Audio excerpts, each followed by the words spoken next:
battle for the title. Game 3 will be on Wednesday night. The Vegas Golden Knights were able to take Game 1 versus the Florida Panthers in the Stanley Cup Final. Game 2 will be later on tonight. And on Saturday night, Charlotte FC fell to Columbus Crew by a final score of 4-2.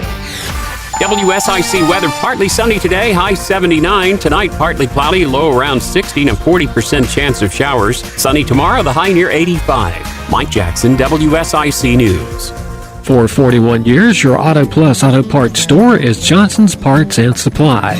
Johnson's Parts provides quality auto parts, helping you to get your work done quickly. Your Auto Plus Auto Parts store is located at 1112 Shelton Avenue in Statesville. Open Monday through Friday from 7:30 a.m. to 5:30 p.m. and on Saturdays from 7:30 a.m. to 5 p.m. Closed on Sunday. Johnson's Parts, your Auto Plus Auto Parts store, located at 1112 Shelton Avenue in Statesville. Hey, this is Jeff McNeely. We hope you go out and visit the fine folks at G&M Milling Company in downtown beautiful Lowray, North Carolina. That's 4000 Taylorsville Highway, 704-873-5758. Give them a call or go visit for all your livestock needs, as far as feed or seed or whatever. They'll be glad to help you out. They're really good folks. I've known them for a long, long time. Go visit G&M Milling, 4000 Taylorsville Highway, Lowray, North Carolina. Any views expressed in this program do not necessarily represent those of WSIC. All systems are a go. Ladies and gentlemen, hold on to your seats. Taking Care of Iredell with North Carolina State Representative Jeff McNeely is about to begin. In 5, 4, 3, 2, 1. Good morning, Iredell County. Hey, it's a little bit dreary out there this morning. We've had a lot of rain, had some pretty severe thunderstorms roll through here over the weekend, so I hope everybody made it through that all right and everything is doing well and everybody's safe. Glad to have you join me this morning. I got State Treasurer Dale Falwell is going to call in again. I hope this week. We've been texting some, and I'm getting a little nervous, but he says he swears he's calling in to me, and we want to talk. You know, he's running for governor. So taking phone calls this morning.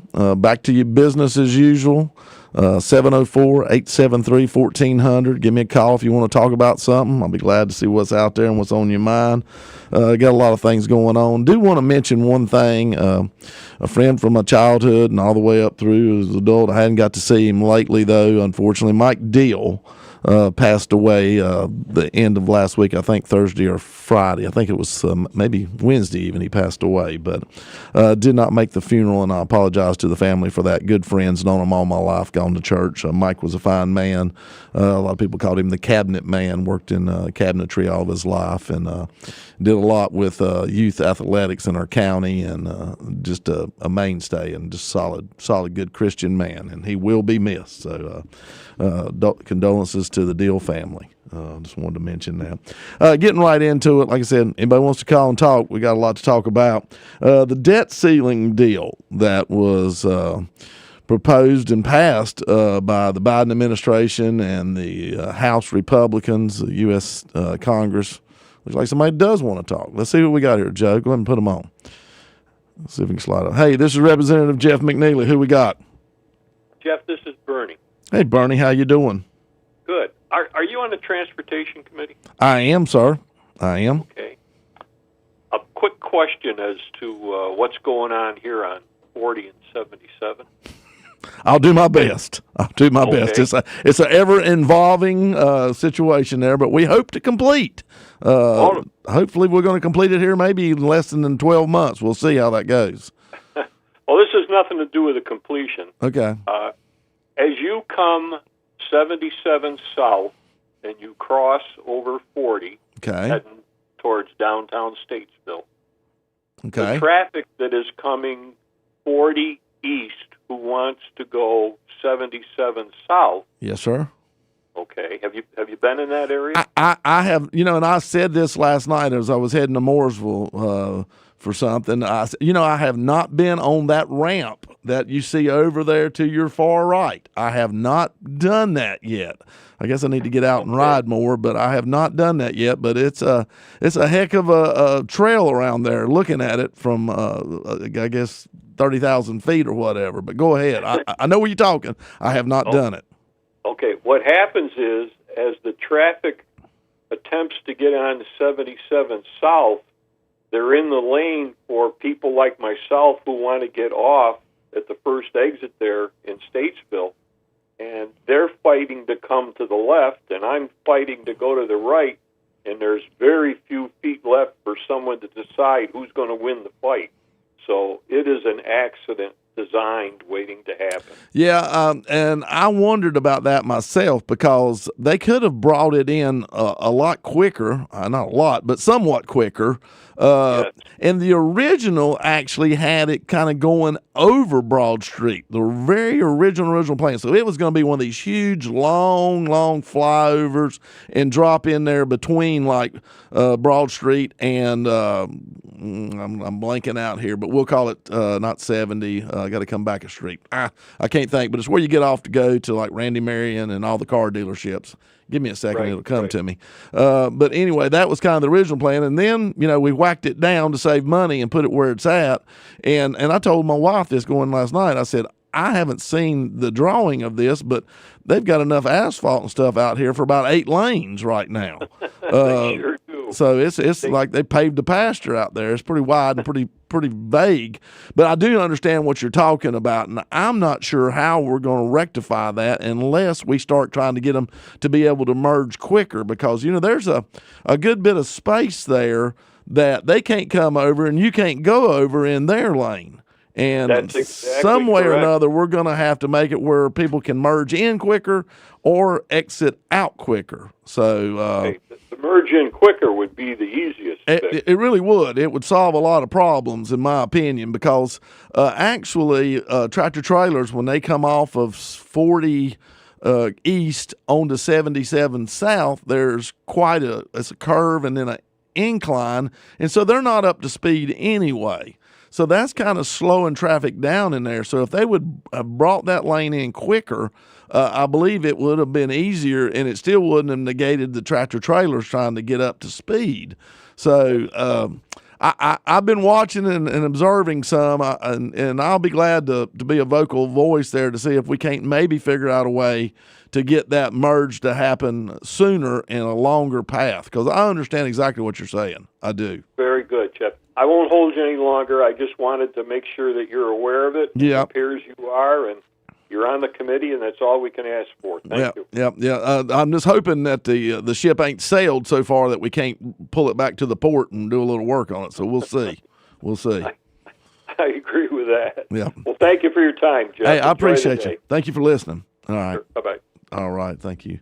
Anybody else want to call in and talk about whatever? We always like to hear what's going on out there. But getting back on this debt ceiling deal, I know we had to come to a compromise, and there's everybody at somewhat fault. I'm going to fault the Biden administration for, of course, putting it down to the last hour because they wanted what they wanted. They didn't want to give anything, and I understand how negotiation goes, especially when you got a timeline involved, and they used that timeline to the best of their advantage, even though it was not it was a disservice to the American people, in my opinion. We should have been talking about this sooner because, folks, $31.5 trillion debt and growing. That's not a Republican or a Democrat problem. That's the solvency of the United States talk. That's everybody's concern, and both sides, no matter how progressive you are, needs to realize we cannot have uncontrollable debt like we do. And so there was not enough cutting to the spending that has happened through the last couple of years, and I'll even throw Trump in there. The debt went wild with him in there. We were not fiscal conservatives like we should have been, and then Biden come in, and of course a Democrat don't want to be outdone by a Republican when it comes to spending, so his administration took off like somebody with their hair on fire and spent money like crazy. And if they would have just paused and stayed at even the same spending level, the economy would have come back roaring, and we wouldn't have had these issues of inflation as much as we have, because the more you spend, the more inflation kicks in. You're throwing more money after fewer goods and services. This is what you get. You get inflation. The cost goes up because people can't keep up with the demand and the money that's out there. So we still did not cut our spending like we needed to work out this deal. We increased our spending and rose our debt limit once again. And the problem here is the Republican House passed a bill that was going to cut $4 trillion worth of spending out over the next 10 years. And instead, this deal actually raises $4 trillion more in debt over the next year and a half. And so I ask you, where is the sense in this? I struggle to find. Now, there was a couple small wins if you're a conservative, fiscal conservative. At one, the student debt pause will be over at the end of June, from what I understand, and people will have to start paying back their student loans.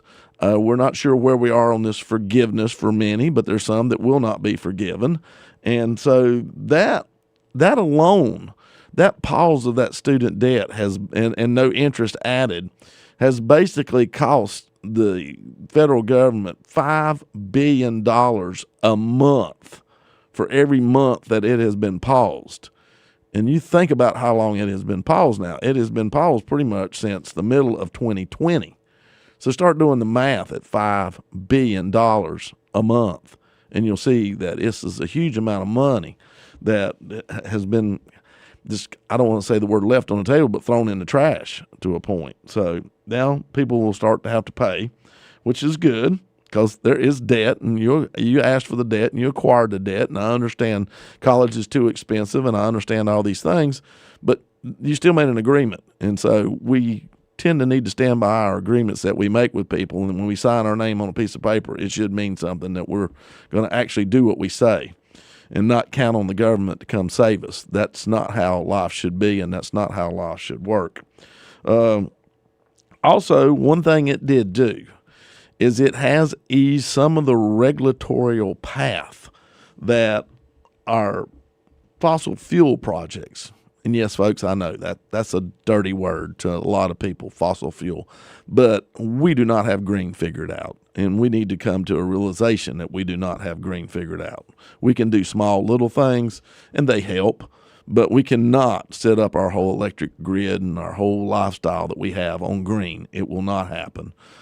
It will start to look like advanced camping everywhere if we do this. So you got to understand that it did ease some path regulatorial stuff that's been going on. There's been quite a few pipelines blocked by the Biden's EPA and Department of Interior and anybody else that he can throw in the way to slow these down, to appease the environmental, the far liberal left environmental on these projects. And one of them actually is in West Virginia, down to Virginia, a natural gas line that Joe Manchin was able to get put into this deal. There's always a little bit of pork here and there, but he got his put in to allow it to start construction. It had been blocked, I think, for around 3 years, maybe 4, and it wasn't about COVID. It was about putting a pipeline through some basically very, for better word, just wilderness. And so there was a lot of talk of that, and trees that had to be cut and different things, but those are part of moving forward. And so that deal is going to happen, and I'm glad to see, because we have probably the largest supply of natural gas of any country in the world. But somehow or another, in the last year or two, we've determined that natural gas, whether it be your stove or whatever, or your power plant, is still bad. And I think it's ironic for us to have the majority of the volume of it in the world, and now we're telling ourselves that this is a bad product when it's probably the most cleaning, burning, efficient fossil fuel of all of them. So will be struggles there. There will be struggles. Like I said, anybody want to call in, 704-873-1400. Please give me a holler. The next thing I wanted to really get into on this, too, also, is the U.S. Census Bureau is going to delay data it took in the 2020 census until next year. So this is 4 years later from the time they did the census till they release all of the data. Now, this is kind of ironic, and I don't remember how many of y'all, I don't like to be an I told you so, but I think maybe hopefully some of you were listening to the shows back when I was talking about how this census had more discrepancies in it than any census we've probably ever done.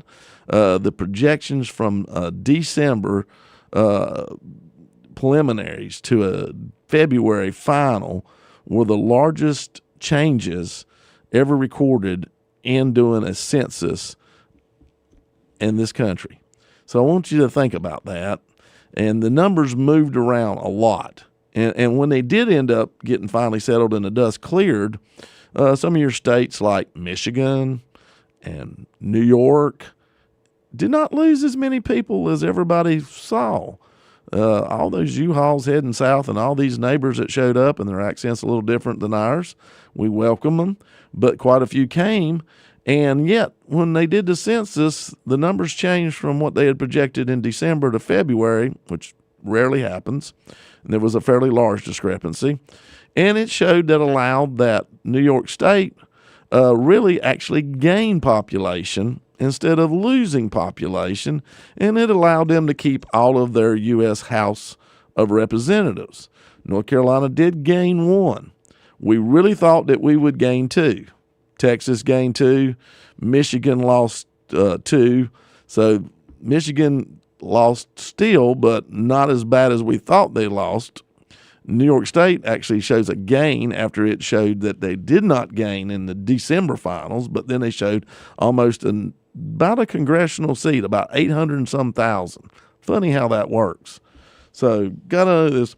And the data that they're holding back now really is more about race and income, that they collect those figures too, and what communities have these percentages of different race and incomes and whatnot. And so they're not divulging that. And I think it's kind of ironic because I know of at least 4, 5, maybe possibly 6 states are in the process through lawsuits or whatever, are going to be redrawing their congressional maps and their Senate, state Senate, state House maps again, or for the first time. They're going to do it in a while. And so it's funny that they're not willing to release any data that would help in these redistrictings, because they really truly believe that of the states that are doing it, majority of them are red, and it would hurt them as far as the Biden administration and the liberal left. And so I find that kind of ironic. They're not wanting to release these numbers till next year. These maps have to be drawn this year. So interesting how that works. 4 years later, data finally going to be released. I just want you to think about that a little bit. And I truly believe that North Carolina has more population than what the census told us. I think we have enough for another congressional district, and it would more than likely come from a blue state to a red state. They say we're purple. We'll see. I still feel like we're a little red. So one other thing I wanted to bring up too, Saudi Arabia. Oh, here's Dale calling me in a different way here, but I'm going to take this so he'll be ready. Hang on one second, folks. Hey, Dale, call that other number, but I'm glad you called. I was getting a little nervous. I am. I told you I'd be there at 11:30. Yep. All right, good deal. Just checking. All right, call us at 11:30. I'm calling on 919 number. That's no problem. No problem. Thank you. Bye. All right, folks, I had to take that because I was getting a little nervous. It's hard sometimes to get up with Dale, but he's going to be on there at 11:30, so we're good. Getting back, Saudi Arabia, one of many OPEC countries, is going to cut $1 million. What's $1 million? I saw 1 million barrels of oil starting in July on daily production. So this is going to make it interesting. Usually our car travels and our fuel consumption goes up during the summer months, and then sort of down in the winter, there's not as much vacations and going on and whatnot. People are not moving around, just working. Still got your regular industrial use of petroleum, but they're going to start doing this. So should be interesting to see where gasoline goes. It has dropped down about $1 from a year ago. And so OPEC has decided this is the best way to stabilize, is to go ahead and cut production, which, you know, we realize there's going to be an issue here when this happens because, unfortunately, we have chose to cut our own production in the United States. And I hate to keep bringing these things up, but if you do remember, it wasn't that long ago that we were actually energy self-sufficient. We were producing the amount of oil we need and gas to do what we needed to, and we're not really having to be dependent necessarily on foreign oil unless it was a whole lot cheaper than domestic, and it really wasn't. So, and I hope all y'all remember the last time this happened, Joe Biden goes and begs OPEC not to cut or to increase their production to help us, and they kind of laughed at him. And I got a feeling he's going to do this again, and I got a feeling they will probably laugh at him again. So this should be an interesting scenario. We have an answer for this. It's very simple. We increase domestic production, and we don't have to worry about the cuts from foreign countries that hate our guts. I think that's Dale calling in on the middle one, so we might need to get him on hold, but we'll try the top one up there. Let's see who we got, Joe, on that top one. Hey, this is Representative Jeff McNeely. Who we got? 600 Patriot here, Jeffrey. Hey, Going all Jesse. right, bro? I'm good, sir. Good to be back on talking to my peoples. I watched my alternative news because the other, our president told us several years ago, was all fake news. Yeah. But I've been kind of holding back on this for 4 years now, ever since they rolled it out. It's obvious, like the military is like saying a literally, and I'm not mistaken in these words, it's like a 17,000% increase in cancer rates. Mm. And 17,000% increase. And I know I'm not the only one seeing this news. I'm just wondering why there's no one in this area bringing this to attention to the public. And I've got to the point I'm sick and tired. I can't stress how bad this needs to be addressed. What do you think's causing the rise? What do you think it is? Well, I mean, they're saying the shots, but I've got a lot of the same symptoms, and I hadn't had those shots, but I've been around families that had. Mm. And it's just I have good days, and every time I get around my family, stuff comes on. It's like, and this stuff needs to be addressed. I mean, how long are we going to go before we don't do something about this?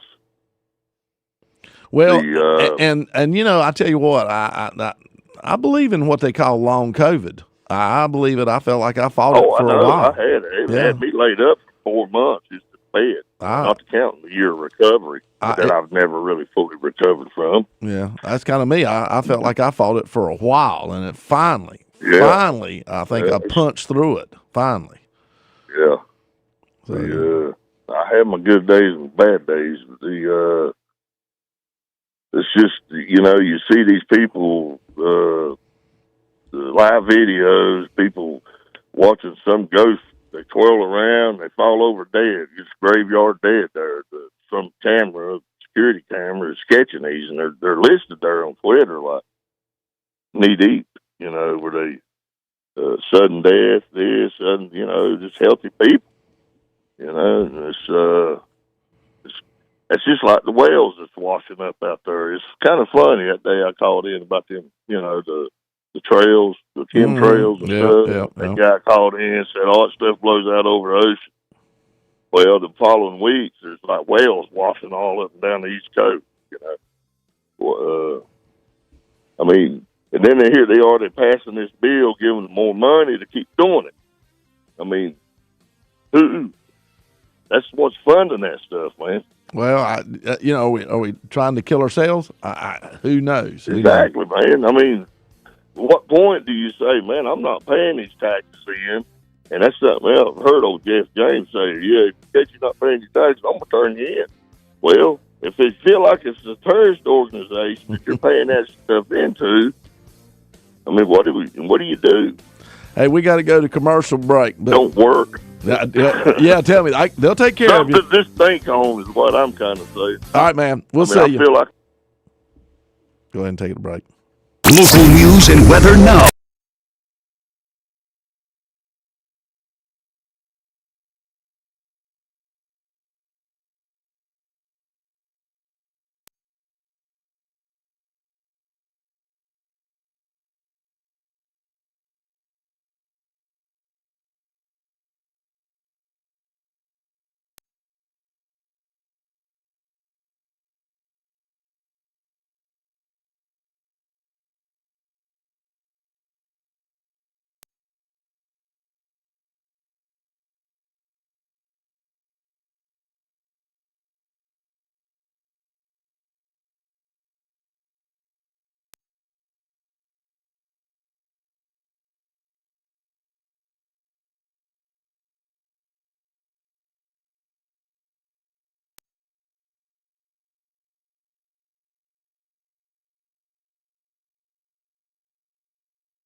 Before midnight, sunshine returns tomorrow with a high near 85. Mike Jackson, WSIC News.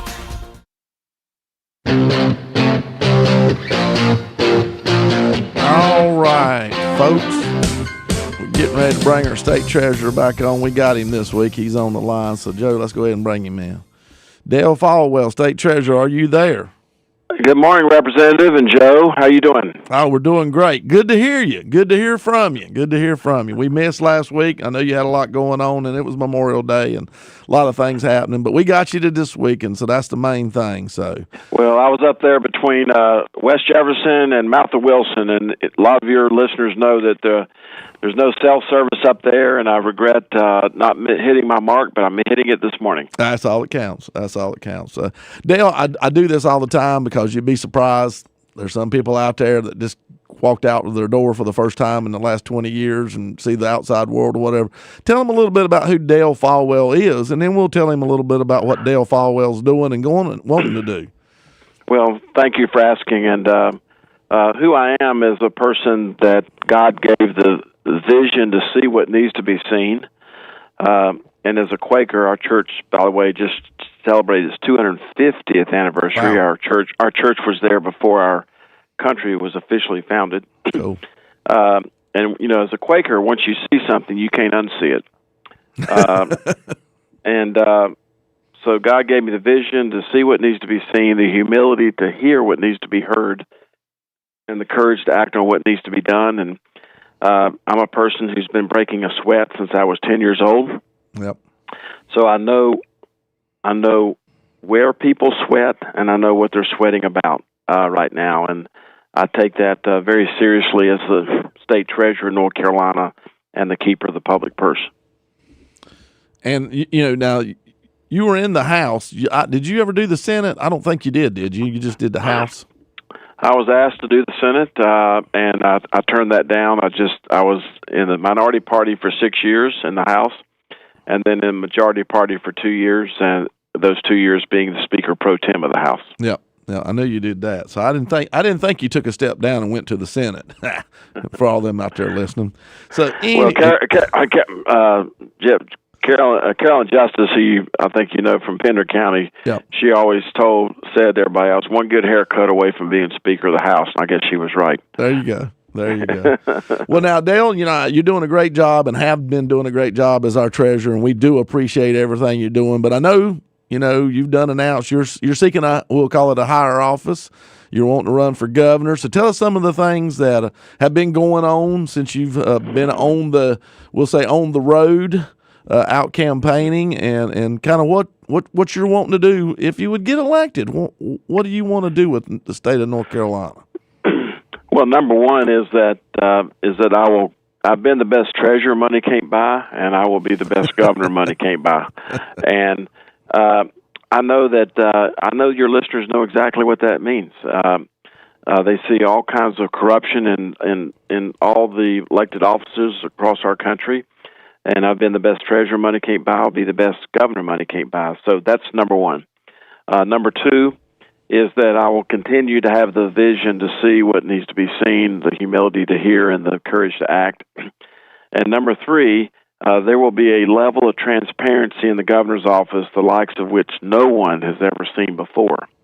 The governor is the chief executive officer of the largest business in the state. You got some great businesses there in Iredell County. You got some large businesses, Randy Marion and others. But the fact is that the governor is the CEO of the largest business in the state. The governor is responsible for employing more people, buying more gasoline, more light bulbs, more paper towels, because the governor has the responsibility of not only originating the budget, but actually operationalizing the budget that the General Assembly ultimately ratifies. And I want to bring what I've brought to every other job that I've had in Raleigh, a culture of conservatism and common sense. The current conservatism, the root word of that is to conserve, which means to get more out of less. And there's lots of opportunities to make our state government more efficient. Well, let me ask you this much. Where do you think we're the least efficient right now? What would be one of the main things that you would try to do if elected governor? Where, I guess they'll say, where would you start? Well, there's lots of, not in any particular priority, but you got to start by asking the right questions. You can look at my high school transcripts, Jeff. You can look at my Winston-Salem State or my UNCG transcripts, and you will quickly figure out I'm not the smartest person in the room, but I do know how to ask the right questions of the smart people in the room. So, in no particular order, but let's talk about public education. Oh, we have had a philosophy in public education of spraying and praying. Spray money on the problem, pray that it works. And then here lately, we've had a big emphasis on not educating kids, but indoctrinating our kids with different types of learning methods and material that I don't think the majority of the people in North Carolina have a high level of interest in. Number two, we need to have the most commonsensical and smartest third graders in the United States. Amen. And people say, well, that's just too simple. Well, nothing else we've tried worked. Why can't we just focus on one thing? And, we don't need to be better than someone else. We need to be the dang best. And if we have the smartest third graders in the United States and the most commonsensical third graders, guess what that gives their employers in Iredell County? It gives them the smartest workforce 10 years later. Exactly. Guess what it gives Mitchell with a community college? It gives them the smartest entrants into the community college 10 years later. Guess what it gives our universities? It gives them the smartest freshmen 10 years later. So I want to simplify some of these goals. There's a lot in state government that needs to be looked at and asked if it's outlived its usefulness. But I probably may lose votes about this, Jeff, but I just want to tell you, we are going to have a Department of Common Sense. There is no Department of Common Sense in the governor's office currently, or any of the agencies that the governor runs through the cabinet. We need to have a Department of Common Sense because there's all kinds of smart out there, and I'm maybe one example of that. Well, and not to really bring him up, I won't call him by name, but one of the Democrat candidates for governor, after being in his job of looking over our Justice Department, now has come up with a plan about how to make our cities and towns and state more safe after 7 years of being the lead person in the state far as justice. I think it's ironic that it took him running for governor to finally do his job. Yeah, common sense would go a long way, and we would put a lot of money into that department to fund it to make sure that it could get done, because some of the stuff I see is crazy. But now, one of the big things we're really working now in the legislature, pushing hard, and you've kind of hit on a little bit, and I catch a lot of grief here in the county from our local school system, who does a great job. We are blessed in Iredell County. We have a good public school system. Both Iredell, Statesville, and Mooresville graded. Both of them do an excellent job. But there's other opportunities out there, too, that may fit your child better. And so the question, and I kept hearing this, and this is where I got myself in trouble, arguing for underprivileged children to have an advantage, to have an opportunity. But all I heard was, well, this is going to hurt the system. This is going to cost the system this. This is going to cost the system that. This is going to do this to the system. And my question is, are we raising systems, or are we trying to raise smart children? And that, to me, so school choice to me right now, if I'm a parent, is very critical, because just like you said, by the time they're third grade, if they're not proficient or above proficiency in reading and math, the hopes of them actually being able to go to college are severely diminished. So it's very critical that they are on level and able to be completely proficient at that grade. And so that is so critical. And once they're third grade and they're not, Dale, you know this, it's extremely hard to get these children caught back up, because now we're talking about going in to more advanced studies, even in the fourth grade and so forth. So they need the basis and be able to do it well by the third grade. Well, you're exactly right. And I say this with a high degree of personal emotion. And I don't know what you would do, or what your listeners would do, if they saw someone harming a child right in front of your eyes. I think you would do everything mentally, spiritually, humanly, and physically possible to prevent that from happening, wouldn't you? Of course. But why is it when it happens over 12 years, we're okay with it? That's your point. Yeah. No. Because we are putting people in an economic vortex that they are never going to survive or get out of. I was one of the lucky ones that got out of my economic vortex when I was 10 years old. But that was for lots of different reasons, starting with by the grace of God. But somehow or another, if we saw somebody harming somebody in front of us, we would do everything possible to keep it from happening. But if it happens over 12 years, somehow or another, we're okay with it. We need to get down to focus. And, for example, I would never have probably the opportunity to be a principal in a school. But if I was an elementary school principal, I would have 6 rows of books on a bookshelf, kindergarten up through 5th grade.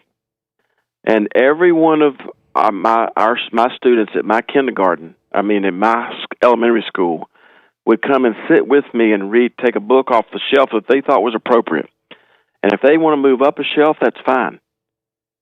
If they think they need to move down a shelf, we'll help figure out why that is. But until we can actually have that and have the focus on reading, until you can read, you can't comprehend the math or anything else that needs to take place for people to have the success that they deserve. Well, and I know, like I said, COVID wreaked havoc on us. And the big thing I'm hearing now from school systems all over the state and educators from all over the state is we are back now to pre-COVID levels of reading competency and math. So we are back to that. Now, that's great politician talk. And believe me, I'm a politician, I understand. It didn't say we were better and on level. We are back to where we were before. So we now have 2 or 3 years of kids that are moving forward in their studies that never did achieve that. So we have a learning loss there, and I don't know if we're going to ever get them caught back up. I'm afraid there's going to be this generation of just subpar ability because they didn't get the things they needed in the right order when they needed them, and how critical that is. So this that we're doing, and like I said, we haven't made a gain. The idea would be that we are gaining every year. And so we've worked unbelievably hard, and we gave an ungodly amount of money into public education to get us back to where we were pre-COVID. More than ever. You've given more than ever as far as appropriating the money. And like you said, we don't want to be benchmarked. We just simply want to be the best, right? Yeah. And I totally agree with you, and that's, I've had a long, drawn-out answer to your question, but I do want to add one more thing to this topic. 8 years ago, and you may remember me saying this as I was applying for the job to be the state treasurer and the keeper of the public purse. 8 years ago, I said that the next state treasurer was going to make the generational difference in the future of our state. And nobody ever heard of COVID 8 years ago. Mm. And I did not say that emotionally or politically. I said it mathematically because of the unfunded liabilities. I'm telling your listeners today that the next governor of North Carolina, the 76th governor of North Carolina, is going to have to figure out how to protect our citizens in our state from Washington, D.C.'s deficit spending and debt. Because of all the tens and hundreds and billions of dollars that we have saved at the Treasurer's office for the last few years, as you know, much of that has been wiped out by the increased cost of gasoline and truck tires and paper towels inflation, and light bulbs. Everything. Inflation. Yep. And, nobody's talking about this very much, but inflation is one of the, other than stupidity, is one of the things that sunk Silicon Valley Bank. It was inflation. You had these people putting their money into Silicon Valley Bank, and I'm speaking now as the chair of the State Banking Commission. They put their money in Silicon Valley Bank. Silicon Valley Bank went out and bought some government bonds with that money. Because of high interest rates last year, those government bonds lost 20% of their value. Mm. And then when people came to get their money back, they were upside down. So this inflation is a thief. It is a thief to the people of Iredell County. It's especially a thief to low and fixed income people of our state. And so this is a very, very serious concern that the next governor of North Carolina is going to have the talent and the skills and the track record of asking the right questions, trying to figure out how we're going to protect our state from Washington, D.C.'s inflation. And we've done that at the Treasurer's office, as you know, and your listeners may know. We paid off on the verge of paying off 60% of our state debt in 8 years. We've done well. Yeah. So a lot of the state treasurers, Jeff, are calling me, representative, and saying, "What are you doing about having to issue money at these higher interest rates?" I said, "We're investing money at higher interest rates. we're not borrowing money at higher interest rates." And that's an example of the strategy and the discipline of representatives like you and the ones that came before you that put us on a path of me being able to report the fact that the state debt's going to fall 60% in 8 years. Well, and this is not necessarily in your wheelhouse, but I'm sure you've got something to say about it. We just had the debt ceiling deal passed. I've looked at it. We needed to cut $4 trillion, and somehow or another we ended up negotiating to spend $4 trillion into debt. What's your take on what they did? There was a few places, bright spots, but mostly not. Well, I've not read the bill, and I try not to get off my yoga mat other than the fact that I know what the market is saying about what they did. Yeah. And they didn't do enough. Yeah. And, as I've said on your show before, I love this format because it gives people an opportunity to be informed. We're in serious times. We don't need somebody just to pat us on the back and tell us what we need to hear. Your listeners deserve to be informed. That's what I love so much about this format. I tell it like it is. Yeah, and at the end of the day, it's very important for you and Joe and others to know this. And this is not political or emotional, because both political parties are responsible for this debt. Exactly. Both of them.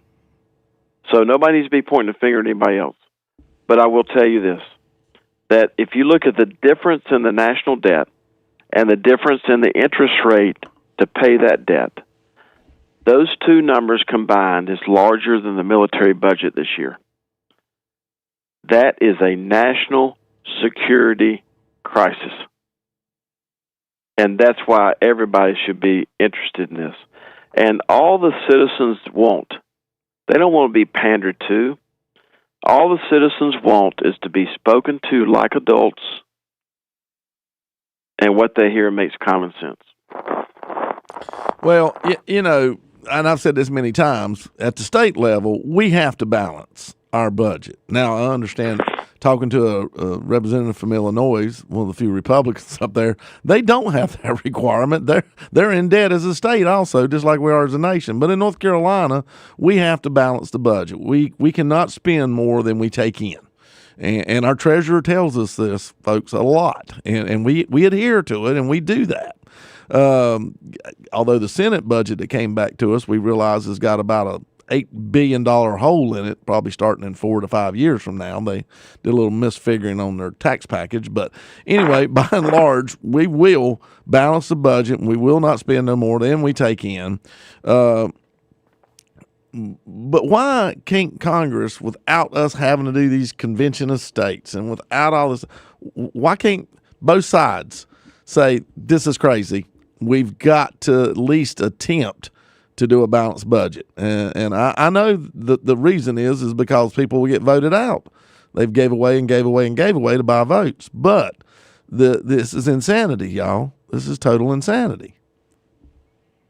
Well, it is. And, you know, it's just, as I said earlier, people are tired of the drama.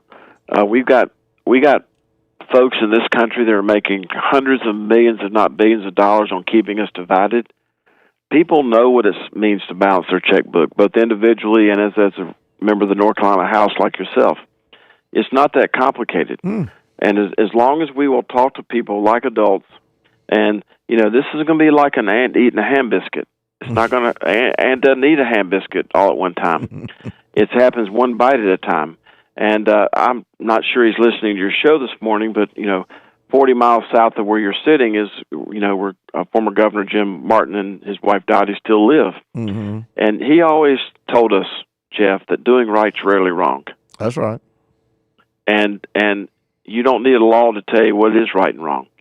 And balancing your budget, living within your means, and not putting our children in a generational situation that they can never have the upward mobility and joy of achievement that we've had is wrong. Well, and you're right as far as national security, too, what you talked about, because, you know, right now, if we're on a path with the Biden administrations where they've want to do their spending, and it's more on entitlement programs than it is on defense, and we've given away so much of our weaponry, so much of our ammunition, we'll call it, whatever you want to say, to the Ukraine to help fight against Russia, and I understand that cause. But we're not factoring in what it's going to take to replace these things. Matter of fact, I told last week on the show, the Pentagon's figured out that if they do an accounting procedure the right way, they can send $3 billion more stuff to Ukraine if they value it at what they paid for it, not what it's going to cost to replace it. Now, you and I both understand that is stupid accounting, but it does allow them to circumvent Congress and do what they please. But that can't happen. We all know it has to be replaced. And in this debt deal, nobody's taken into account for any of that. Instead, we're still worried about how we're going to spend more and more on the entitlement programs and argue over 6 more years of making people go look for work before they can get food stamps. maddening, totally maddening. Well, it's I'm just thankful to have folks like you who have the common sense to ask the right questions. And I want to give your listeners a little bit of a story. And obviously, I wasn't there, but if we got just a minute or two, we got about 2 minutes. Got about 2 minutes. All right, very quickly. At the beginning of Amazon, there were two employees, Jeff Bezos and another person, who were packing used books into boxes. That's how Amazon got started. And they were on their knees. They were packing boxes, and supposedly Jeff Bezos said, "Would you take and go out and buy some knee pads?" And the person working for him says, "Jeff, can I just go buy a table?" My point is, why are you on your knees packing books when you just buy a table and pack the books and stand up? And my point is, there's all kinds of smart. And we got to take advantage of all that in North Carolina. And one smart thing your listeners can do is be sure to go to nccash.com. There's still millions and millions of dollars sitting at nccash.com that belong to the businesses and the churches and the individuals and the Little League baseball teams and the volunteer fire departments of Iredell County. And all of your listeners should go to nccash.com. There's $1 billion sitting there. It's where somebody tried to mail them a check that they did not get. It ultimately has to be sent to the treasurer's office. And just another valuable reason to listen to your show. Hey, all right, Dale. Now, as far as your websites and whatnot, running for governor, what are they? Lay it on us. Well, people just Google my name at DaleFalwell.com, and anything having to do with the treasurer's office is nctreasurer.com, and, of course, nccash.com. All right, folks, so go check it out. Check out Dale and what he's standing for, running for governor, but also definitely go check out the cash. Who can't use some more money right now? All right, Dale, appreciate you. See you, man. Thank you for having me. Bye. All right, dear Heavenly Father, dear Lord, just be with us, lead and guide us. Give us wisdom, dear Lord, and let us be conscious of what we do and what we say. In Jesus Christ's name, amen. All right, folks, appreciate you listening. Can't wait to talk to you next week. Until then, take care. On News Talk WSIC. For 41 years, your Auto Plus Auto Parts store is Johnson's Parts and Supply. Johnson's Parts provides quality auto parts, helping you to get your work done quickly. Your Auto Plus Auto Parts store is located at 1112 Shelton Avenue in Statesville. Ain't got nothing. Hey, are you there? Hello? Ain't getting nothing on that. I ain't hearing nothing on this thing. Hey, this is Representative Jeff McNeely. Who we got? I think that I hung up too. I ain't getting nothing. Okay. Good enough.